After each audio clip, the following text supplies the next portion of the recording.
Welcome, everybody, to Phase 1, Lesson 3, Navigating Two Very Powerful Governments. I want to start this lesson out with a story. A couple years back, I was contacted by a principal who was a friend of mine. He asked me if I would come over to the school because they had a tragedy on the weekend. A young man named Dylan, sophomore, was at a party and kids were putting pills in a bowl, that kind of thing. And most kids were just taking one pill out, see what it did. This kid, Dylan, didn't do that. He ended up taking a handful like they were M&Ms and had a heart attack. He took a lot of speed, apparently. And so it was tragic. His dad showed up before the EMTs did because the kids called his dad. And he ended up, dying in his dad's arms. And I'm a dad, so I can't even imagine that. What happened after that was I went to the school. I ended up doing a school assembly, big school, so I did several. At the end of the day, they put all his friends in a room with me, and I just basically talked to his friends. I really didn't talk. I just hugged and listened and that kind of thing. A couple weeks later, this is what I wanted to tell you. I got a call from his mom, and she was thanking me for helping Dylan's friends, and then she basically went down this list. She asked me, she was kind of tell you about Dylan. And I said, yeah. And so she started going down this list of all the reasons why she didn't think Dylan was in any kind of trouble. And she was just baffled by, this choice that he made to be excessive with drugs. And so, she was saying, well, he was, he had good grades, check. He had a girlfriend, check. He was on the baseball team, check. He was popular with all his friends, check. Like, I don't get it. She was saying, I don't get it why he would do something like that. And I didn't say anything because she just lost her son, so I wasn't going to lecture her or anything. So I just kind of shut up and listened. And then towards the end of the conversation, she said, I wish I would have paid attention to what Dylan kept trying to tell me. And I said, what was that? She goes, well, as I look back, he kept talking about the pressure he was under as a high school student. And she goes, I didn't listen to him. And she was a good mom, so I was curious. I said, why didn't you listen to him? And she said, because it didn't look like pressure to me. It didn't look like pressure to me. And we're going to unpack that a little bit in a minute. But what I want to say right off the start of this is that what the mom didn't realize is that Dylan, was trying to negotiate two governments in his life, right? Two separate governments, two bodies of control that he was trying to manage. And the pressure of managing both of those is incredibly hard. Let's break down what the word government means, right? Essentially, it means control over the body of its members, right? So there's, a government has control, right? Here's the conflict. Every day, teenagers must navigate two competing systems of control, two governments that often pull them in opposite directions. The adult government. This includes parents, guardians, teachers, administrators, and the rules and policies that shape a teen's daily life. It governs physical safety and academic expectations through structures like schedules, grades, discipline, and school procedures. The adult system provides external order, stability, and accountability. The social government. This is the peer-driven world of social hierarchy, cliques, popularity, and unspoken social rules. It enforces inclusion, exclusion, and reputation management, as well as providing emotional identity and internal motivation. It governs reputation, belonging, and emotional safety. Both governments have consequences for not living up to their expectations. That's really important because I really do believe that that's the most important thing to a teenager. It's not whether I buy into the virtues of the governments. It's what kind of consequences am I going to get for not following those rules.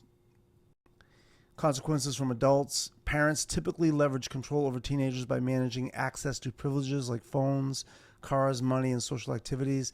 They set rules and boundaries such as curfews or screen time and use rewards or consequences to influence behavior. Emotional cues like praise or disappointment can also be used. Obviously, educators maintain control with consequences for school rules.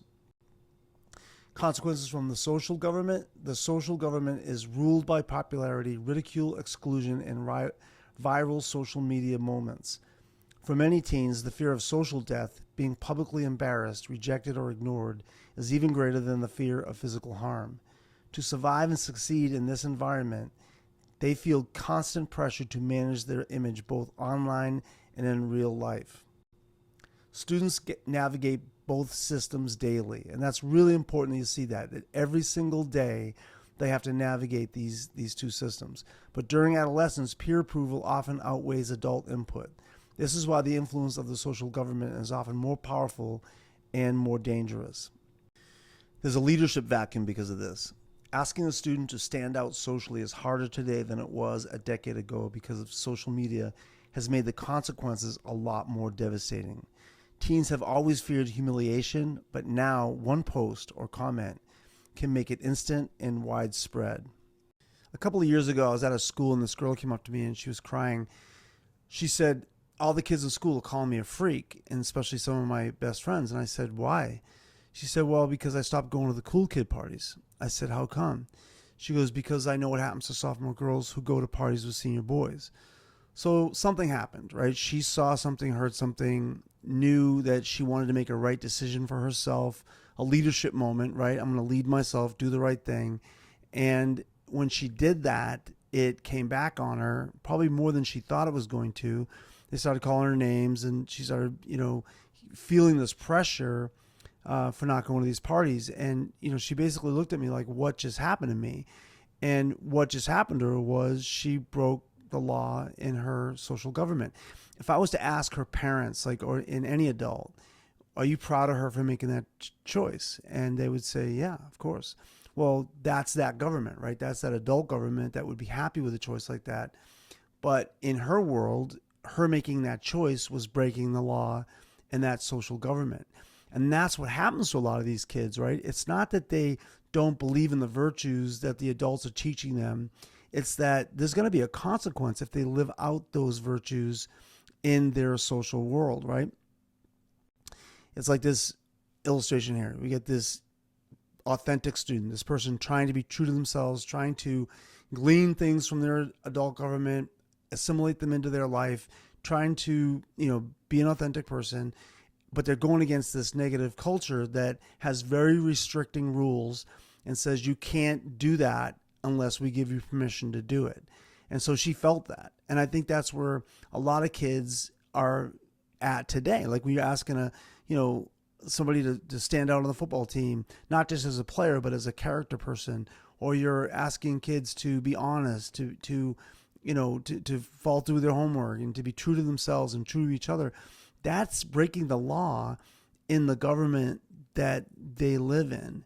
And so that's the hidden cost of this pressure. When we talk about, Dylan and what he was feeling, that story I told you at the very beginning of this, that's that pressure he was feeling. Let's go back and look at Dylan's story for a minute and reflect on the hidden cost of unseen pressure.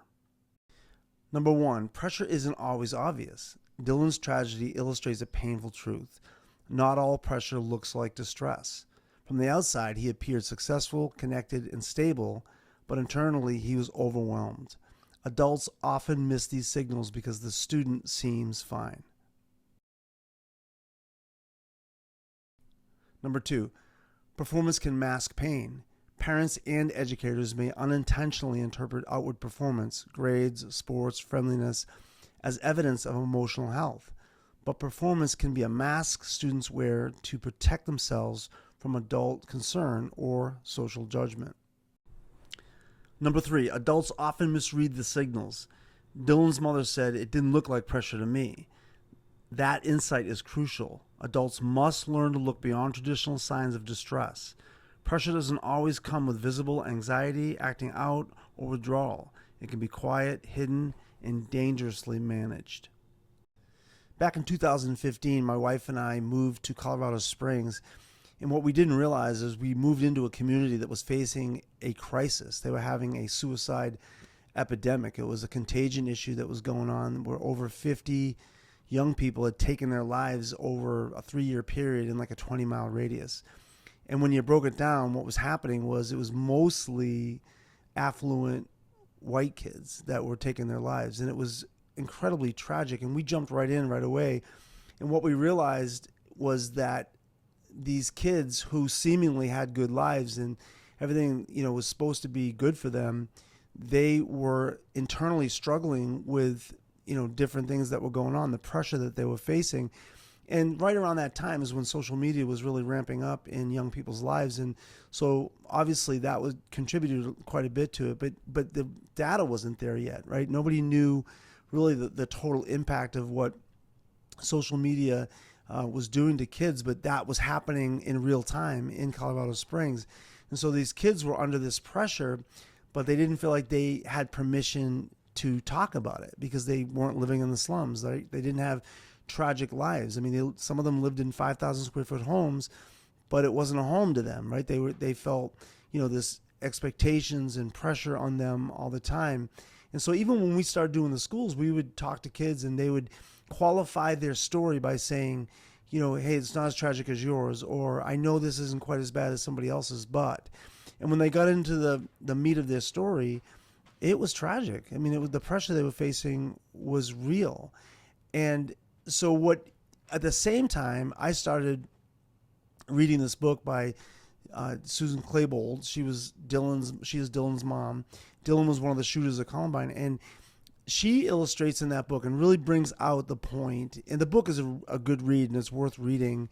But what she brings out is this image management piece, that Dylan was suicidal. I read his journals and he was definitely suicidal. Eric was probably more homicidal, but Dylan was depressed and suicidal. And he didn't show any signs. He managed that image. He was, struggling internally with all kinds of stuff, obviously, but he couldn't talk to his parents about it because he felt, in her words, he felt like that they had an image that they had for him and he had to walk that out. And so he was managing both images. He was internally dealing with all this mess and stuff that was going on inside of him. But at the same time, he knew his role. He knew what he needed to do at home to make his parents happy. She did talk about at times he would drop hints, but they didn't pick up on them. And so they just kind of went along with the program, which was incredibly dangerous.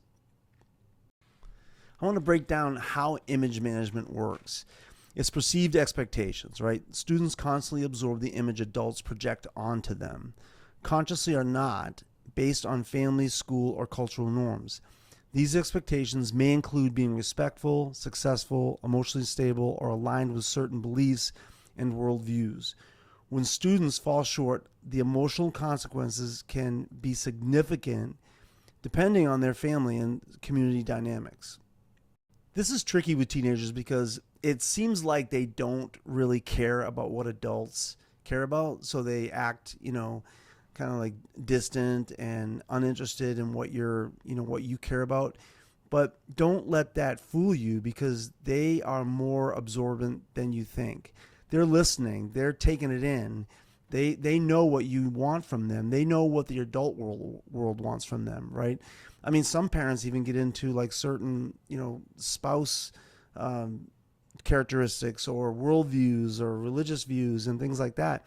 They know that. They know that is expected of them. And so they're listening. They're listening quite a bit. But here's where the social pressure kicks in again, right?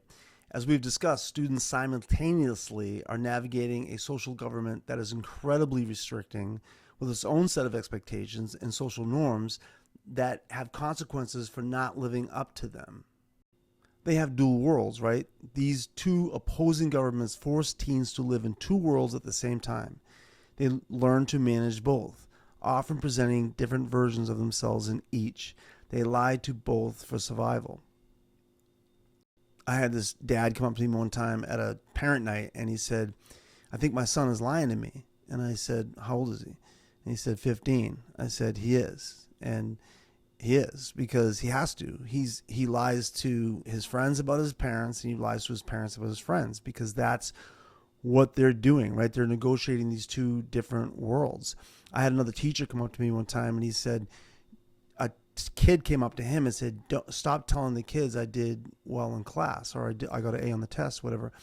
And the teacher was dumbfounded because like, "I was trying to praise you and trying to give you, props for doing the right thing." And he said, "Yeah, but when I go out in the hallway, the kids call me, do-gooder, or, whatever. They basically, crucify him because he broke the law in that government. That's part of the law of that social government in that school, was to not try in school. And unfortunately, that's becoming a social norm in a lot of schools, where kids on the undercurrent, in their world, in their government, to try hard is, socially unacceptable.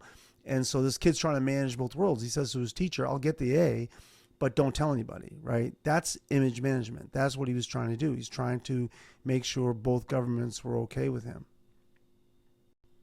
It's because they have this need to please, right? Even teens who seem rebellious often deeply want to make the adults in their lives proud. Their emotional bond with parents and trusted adults doesn't disappear. It just competes harder now with their need to survive socially. They still crave approval, but not if it risks rejection from their peers, which can often feel confusing or disrespectful to adults. And that's why they get into emotional masking, right? To avoid letting adults down or losing peer approval, many teens put on a safe image, acting happy, successful, or easygoing, even when they're struggling inside. Oftentimes, this mask becomes so natural that even parents can't tell what's real. They spend all day performing for their social world, and often home feels like just another stage. Without a safe space to drop the act, it's no surprise so many teens feel anxious and overwhelmed. Key insight here is the more rigid the image a student believes they must live up to, either from the social government or the adult government, the more likely they are to hide their real thoughts and emotions. Students don't just manage expectations, they manage identities. This image management is a learned skill that helps teens avoid rejection from both adults and peers, but the emotional cost can be high and sometimes devastating.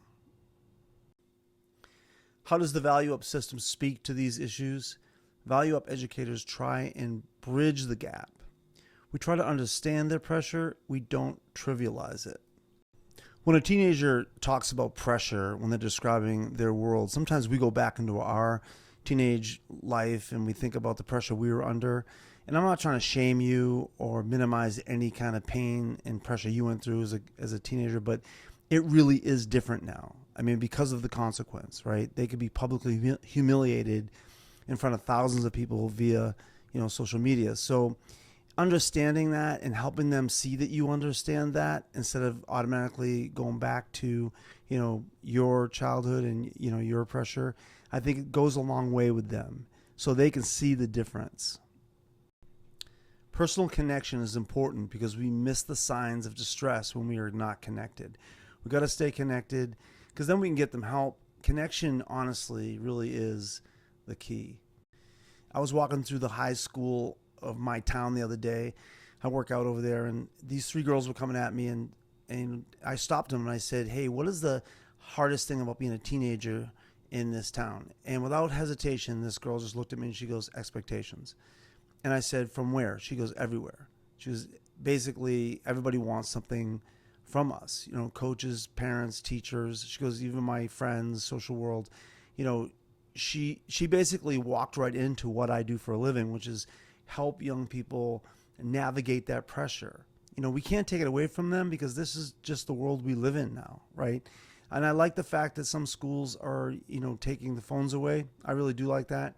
During the day, it has its problems, it has its issues doing that, but I think it takes away a lot of the issues too, because that social world is really alive and well. And again, it brings a lot of consequences for actions. So hopefully this teaching helped you see that pressure. I'm not trying to guilt you or, make this your responsibility, but having that awareness, I think, really does help.